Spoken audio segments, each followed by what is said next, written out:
So I've entitled this short paper, Animated Bodies, Winward's Theology of Liturgy in the Reformation of Our Worship. And that's the book Andy was talking about there on the table. And is that what I'm supposed to do? Oh no, that's me. Okay, fine. The book was published, or the Whitley Lectures were given in 1963, and as Andy informed us earlier on, that was the year in which the joint liturgical group began. But as the poet, and the first of two poets I'm going to talk about at the beginning of this talk, Philip Larkin, mentioned, 1963 was also the year in which sex was invented, not just the joint liturgical group. Sex was invented in 1963, Larkin assures his readers, between the end of the Lady Chatterley ban and the Beatles' first LP. And Larkin was 11 years Winward's junior, and I suspect that in comparison to Philip Larkin even, Winward's finger may not have been quite on the pulse of the Mersey beat in the early 1960s. Larkin, with that quip, is kind of identifying a kind of quite a complex cultural moment, a moment in which some of the informality that Andy was talking about as characterizing more recent developments in Baptist liturgy was beginning to make its presence felt in British society. A year, some time after Windrush, but at the point when the dawn of multicultural Britain was beginning to creep over the horizon. And of course, not at Tilbury Docks where the Windrush came in, but in Liverpool where the Beatles were being nurtured in the blues and rock music that they were to make their own. You have that same, multicultural influence in play. None of that, I think, had much to do with Winward, and he didn't take much interest in it, and I think that's something worth noting when we come to reflect on the legacy that theologians like Winward leave us. Turning now to the second of the two poets I mentioned, I want to go back to somebody with whom Winward perhaps had a lot more in common, and that's T.S. Eliot. Yeah. Eliot, in his in the epigram to his seminal essay, The Perfect Critic, quotes a French poet and critic, Rémy de Gourmont, and I translate freely. The epigram is this: to erect one's personal impressions into laws is the great effort of a man if he is sincere. To erect one's personal impressions into laws is the great effort of a man if he's sincere. Laws, I think, speaks to what I think one of the questioners earlier was talking about in terms of grounds. Somebody asked, what are the grounds for the kinds of reforms that Winward is enjoining upon his readers? And I think that's what Gourmont and T.S. Eliot are getting at with this idea of laws, something that has the force of law. What are the grounds for the kinds of liturgical innovations that Winward pioneers and commends? We've heard some things already this morning which suggest that perhaps the question of grounds isn't so important. Perhaps we shouldn't be thinking about laws at all, but rather we should stick to personal impressions, in the words of that quote. Ian suggested that Winward's way of doing liturgy suited his personality. Winward himself, in that acerbic report from the church across the road, spoke of the liturgy there as being all right for those who like it. And we've talked also about Baptist practice as being in search of a theology, which suggests that we begin by following our personal impressions, doing what we like, and then perhaps provide the laws later if we can. Is there any truth in the assertion that we are called to erect our personal impressions into laws? Is that really the grand effort of the sincere man? Well, we certainly know lots of men who like to take their tastes and their whims and their personal impressions and erect them into laws. In fact, that might be seen as a typically masculine trait. usually results in starting a podcast to inflict your personal tastes as laws on the world at large. But is this what we ought to be doing with respect to worship? The question, I think, is a very characteristically modern one. Eliot, of course, was a modernist, somebody working in the early 20th century in the light of the perceived collapse of received artistic traditions, cultural traditions. But we can go further back and broaden the historical sweep and think of the modern as that self-consciously post-medieval phase in our society where traditions are no longer uncritically accepted.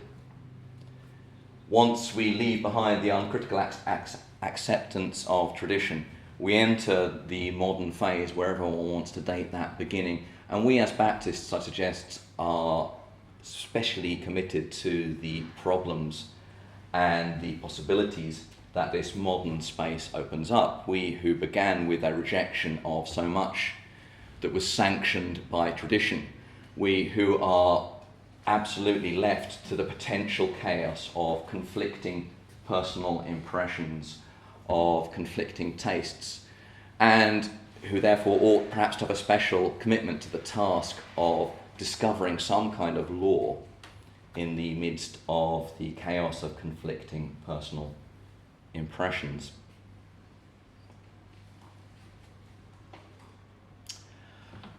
I'll leave that little introductory section there for now and return to it at the conclusion of remarks. I want to open up something of my own personal relation to Winward, not a long-standing direct one, because I hadn't heard of Winward when Andy mentioned the conference. But like most of us, I suggest, my relationship with the kind of stance that Winward represented, the tradition he advocated for, is a much longer one. And in fact, I've been in daily contact with Winward, I discovered, when I turned to the frontispiece of the Baptist hymn book. Anyone remember the 1962 Green Baptist hymn books? That's what we sing from at Heath Street. That's what I discovered when I came to the church, the 200 pristine copies of the Baptist hymn book in the cupboard, and the 12 copies left out on the pews in case that many people happened to arrive on a Sunday morning to worship. And there, in the frontispiece, amidst the list of the editors, was Steve Winward's name. And all over that particular hymn book is the record of the kind of ecumenical breadth, the kind of serious concern for the liturgical traditions of the church that were, as Ian reminded us, plundered in Neville's work too. All over that hymn book, his work and his attitude are visible, just as they were in the church into which I stepped, inheriting my esteemed predecessor's study, her cupboard full of the Geneva robes that she wore to preach in, up until 2012 when I stepped into the breach. The bound anthem books of the robed choir which would sing from the choir gallery. So we're in the midst of that exact high chapel tradition which Winward came from and for which he was so eloquent an advocate. Winward also speaks to me as a man of what I think is a particularly interesting and rich generation in British cultural conversation. And he has a deep affinity with perhaps the above all, formative influence on my own thinking as a theologian, and that's David Jones, who, if you don't know, was a poet and a painter and an essayist. As he put it, Protestant by upbringing, Catholic by subscription, and one who, like Winward, placed worship at the heart of Christian experience, worship at the heart of his vision of Christian theology. And not just worship, but let's be more specific, what both Winward and David Jones refer to as cult. So Winward's book begins with a kind of 5-page admission that worship can and does mean all sorts of things, and that worship is, of course, the whole of our lives, and that yes, worship is service. And he says that in those first pages to get it out of the way, because for the rest of the book, he wants to enter this eloquent plaidoyer for cult, for coming together to places of worship, to perform acts of worship. And the heart of the book is in fact not so much a defense of liturgy in the sense that we've been talking about this morning, written and set out, received words. Rather, it's a defense of worship itself, and an argument that Christian life and theology are drastically impaired by what he refers to as the steady propaganda against worship. The steady propaganda that is against the act of worship in a place of worship at the hour of worship. Winward says that we have tried to encourage holy living by belittling cultic acts. And so that's, I think, behind and beyond and above the insistence on liturgy, there is this desire to restore cultic worship to the honour which Winward feels it needs to have and deserves. And I want to unpick a little bit about the strengths and weaknesses of Winward's way of grounding that particular taste, his way of finding, I guess, the law for that personal impression, his bent towards cultic worship. The key concept in the opening pages of this book is concentration. Yes, he says, all of our lives ought to be an act of perpetual worship, but we need this place of concentration, the place of concentration on the holy. And that's the image, I suppose, which does most of the work at the beginning, that what is important and irreplaceable in Christian cultic worship is the kind of concentration upon the holy. And I want to kind of question, I guess, really whether that's a sufficient concept to do the kind of work Winward tries to get that concept to do. Let's, though, before we enter into that, just go through some of the impressions personnelles, these personal impressions. Winward's tastes, his likes and dislikes, his do's and don'ts, or, to quote Shona, his should, that ominous should that rings out so often through this book. One of the leitmotifs, one of the leading things that runs through the book is personalism. There's a telling aside in which he speaks of Martin Buber and the way in which we all of us have learnt so much from Buber's I and Thou and from the idea of encounter. And I suppose from what you said about Neville, thank you, that's Buber is somewhere in the back there, this idea of personalism and the encounter between God and the worshipper as being at the heart of the experience of cult. There is the attention to the formal architectonics of the script of worship, which we've already been reflecting on this morning. Ordo, as Neville puts it, and pattern, as, to use that word that's run through so much of this Baptist reflection on liturgy. The order in which things happen one after another was the way a questioner put it this morning, and he is committed to the idea that there is a good and a bad in this. There is a should and a shouldn't. And the way that it gets played out in the book is not through Christopher Ellis's idea of gathering and sending, but through the concept we've already heard introduced this morning, or rather the paired concepts of divine address and human response, Wort und Antwort. It's this idea that what dictates the pattern in which things should happen one after another in our cultic worship is the fact that God speaks first and we respond. Whether the long years of Bart's reading that I heard about this morning had an influence there or not, I'm not sure. He doesn't actually name check Bart at any point in the gathering, in the book, interestingly. But surely there is some kind of something in the water there, at least, this idea. And that goes to the way in which, the lectionary readings should be set out, the way in which the hymns, the place at which the Eucharist weekly, of course, should have in the order. It's all to do with trying to educe, to bring out with clarity this sense that worship begins with the divine address to man. Gender neutral language is not, it's conspicuous by its absence from Winward's writings. God's address to man, and then man's response in the cultic act. Another should that runs through the book is what we could call the participatory imperative. This insistence on participation. And we've questioned this morning, or I think Rob was questioning whether it's enough or whether it's perceived to be enough for the congregation to say their amens and to bring their gifts up at the appropriate time. But, there's no mistaking the sincerity of Winward's commitment to congregational participation. That is really what he's after. It is liturgy in the sense of the orgos of the laity, the work of the people. And he has some quite funny asides and stern words about the ministerial monopolist in the pulpit. We've already heard Neville's remarks on church building. They are also, found, I think, as something very similar in tenor and in character in the Reformation of our worship. Churches should be designed as machines for collaborative worship.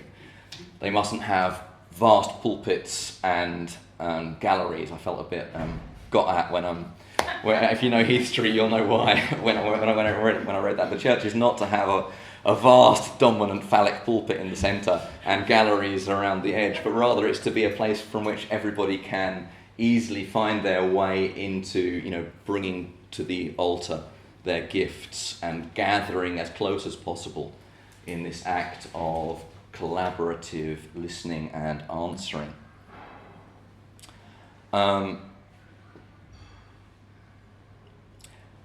These, as I've suggested, are tastes, personal impressions, which I know many of us, I suspect maybe all of us, share to some extent or other. And, anecdotally at least, I'm sure that you have noticed that there is an increasing fellow feeling with this in the Free Church tradition, with the growth of, embrace of, let's say, Advent, let's say Lent, the way people have been drawn towards cathedral worship, including many evangelicals, the sudden reappearance of Compline in lots of people's public or private lives.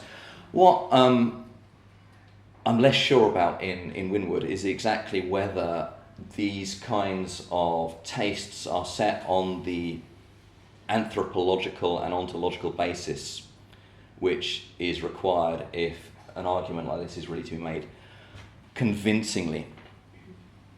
Neither anthropology nor ontology receive any sustained attention in this essay. Perhaps that's forgivable, understandable enough in what is, after all, a short bit of writing about liturgy.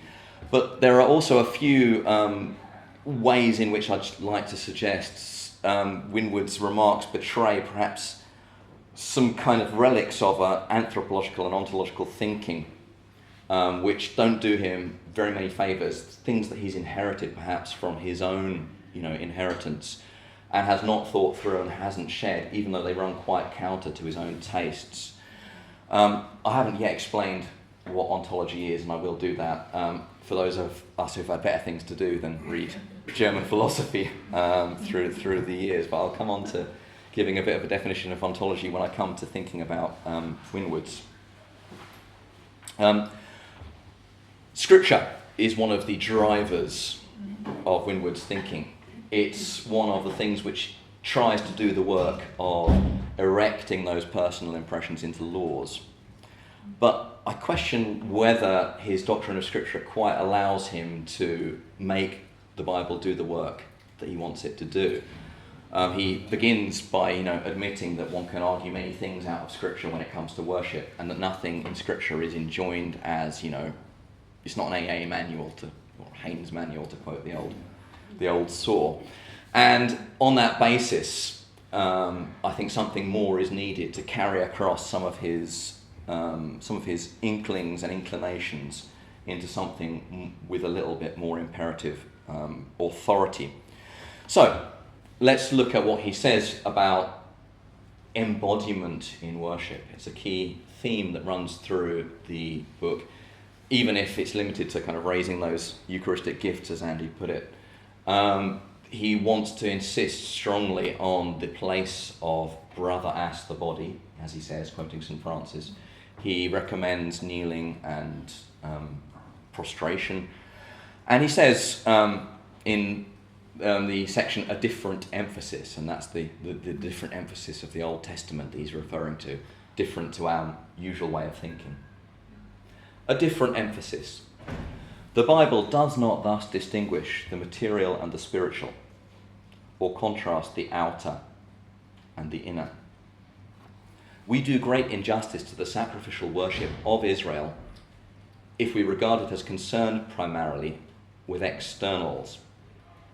The worshipper was himself identified with his offering. His inner attitudes found expression in the tangible gift from the vegetable or animal kingdom. And what interests me there is the way in which Cartesian assumptions about the soul and the body find their way into Winward's thinking at the very moment when he's trying to repudiate a Cartesian denigration of the body. So he's wanting to say that Old Testament thinking exults in and exalts the material, the outer, the bodily. And yet he expresses it in this way. The inner attitudes of the worshipper find expression in the tangible gift that's given. So even here, where he's wanting to stress the importance of the body in worship, there's still this sense that there is an inner attitude, and it is inner. And that has to somehow find expression in an outer act, the gift brought to the altar. Not just a slip of the pen, because a few pages later we find Winward saying, in the offering of the sacrifice, the inner attitude of the worshipper was expressed, externalized, and embodied. So here we have, I guess, what I would see as a reticence to go one step further and to see body as doing spiritual work, without any question of it having to express something inward. One thing that's notably missing is an explicit commitment to real presence, real Eucharistic presence. I feel that Winward probably believed in the real presence, and he certainly protests, vociferates, eloquently against Zwinglian memorialism. He has no truck with the idea that the act can be a mere ordinance that solely remembers. Rather, he goes straight to Gregory Dix and brings out this idea of anamnesis, the idea that this is a real representation, that really the Eucharist is making Christ's sacrifice present again here and now in the Eucharistic moment. But he steers clear of thinking that out in any kind of ontological form. And here what I mean by ontological is really, when we come down to brass tacks, is this bread and wine? Or is it not just bread and wine? That question is I think perhaps it may be that the time had not yet come in Baptist development of Baptist thinking on the Eucharist to square up to that question as explicitly as writers later in the 80s and 90s began to address it, and others who know their history of Baptist Eucharistic theological development better than I can maybe address that question. But I think that lack of boldness and clarity there, to some extent, hampers, if it doesn't totally vitiate, Winward's attempts to put the body at the centre, the worshipping body at the centre. Again, what's missing ontologically is what Rob drew attention to this morning, which is aesthetics. What we don't have here is an ontology of beauty. I'm thinking about the kind of work that Hans-Urs von Balthasar was doing at much the same time, where he basically said, we need to see beauty, as one of the transcendentals, part and parcel of the very being of God. And therefore we need to, see that beauty, and again here we come back to the question of tastes versus laws, personal impressions versus, something that has real driving force. Hans Urs von Balthasar, convincingly to my mind, argues that we can't think liturgically without a very robust commitment to the idea that, that we can't speak of God without beauty. We can't speak of God we can't speak of God truly if we don't speak of God beautifully. And that kind of, that part of the backstory of what Winward is wanting to argue for is missing. And that, I'd suggest, maybe leaves you feeling that he's a little bit more kind of just like somebody who happens to have some aesthetic tastes, somebody who happens to be a bit, somewhat cultivated in his and highbrow in his tastes, but doesn't want to nail his colours to the mast because he's conscious that that's maybe just his own personal way of doing things. I'd like to, in my last 3 minutes, come back to the writer I mentioned as being, perhaps the person who ties me at an emotional level most closely to Winward, which is David Jones. Not quite his contemporary, perhaps 16 years older than Winward, but somebody who is very much wanting to put cult at the centre of the Christian life. And somebody who comes from a very kind of evangelical, low church background and finds his way into the Catholic Church because it gives him a way of seeing the Eucharistic sacrifice as, being the lively and present action of God's grace redeeming the world in and through the shed blood of Calvary. The way Jones does this is, and there's no time to unpack this now, but to enter into a very, very peculiar, elaborate, sui generis theory of signs. And that's the last thing that I'd say is missing from Winward for my tastes. If he was to make these personal impressions, these tastes which I and many share with him, more convincingly present to the church. That's some idea of what we mean when we talk about a sign and exactly what the ontological status of signs is and whether they are ultimately useful but dispensable tools in the Christian toolkit, or whether the sign is in fact absolutely indispensable and at the very heart of everything we are and do as Christians.